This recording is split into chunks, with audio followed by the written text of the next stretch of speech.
Voilà le service d'oncopédiatrie en 2013.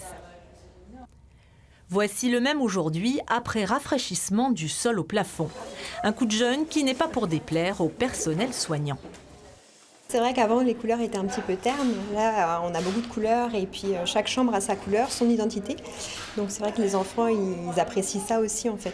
Le fait de pouvoir être dans une chambre avec une couleur différente. Et puis nous, en fait, c'est vrai que ça nous apporte beaucoup de gaieté aussi au quotidien. Quand les enfants et les parents arrivent, c'est quelque chose de plus accueillant. Pour eux, ça fait beaucoup plus chaleureux. C'était un peu ce qu'on cherchait avec le changement de décoration, que ça fasse un peu plus cocooning. Je pense que c'est réussi. Personnel ou malade, chacun a pu contribuer au changement en donnant par exemple son avis sur les couleurs.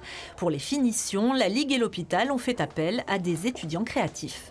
Grâce à un partenariat avec le LISA, qui est l'école d'art appliqué de Rennes, on a pu mettre ces décorations au mur qui devaient convenir, je dirais, à tous nos enfants qui sont des tout petits nourrissons, mais qui sont aussi des grands adolescents. Et l'environnement, évidemment, compte aussi. Ah bah oui, bien sûr, bien sûr. Enfin, c'est pas qu'il compte pour la guérison, c'est qu'il compte pour que tout ce temps, qui est le temps du traitement, qui dure au moins 6 mois de phase intensive ici où ils vivent, dans le service, dans la salle de jeu, tout ça, se passe le moins difficilement possible. Depuis août, Claudia accompagne régulièrement ici sa fille de 10 ans soignée pour un lymphome. Des séjours longs et contraignants que toutes les deux vivent un peu mieux grâce à une équipe soignante dévouée et à cet environnement plus propice à la gaieté.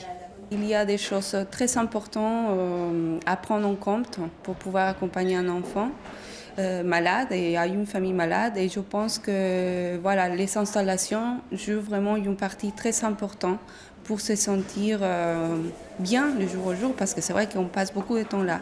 Beaucoup. C'est presque une deuxième maison. C'est ça aussi que j'apprécie de ce service. Si le service a repris des couleurs, chacune des 15 chambres accueille aujourd'hui encore 2 petits malades. Désormais, tout le personnel espère donc l'agrandissement des locaux qui permettrait d'offrir à chacun des chambres individuelles.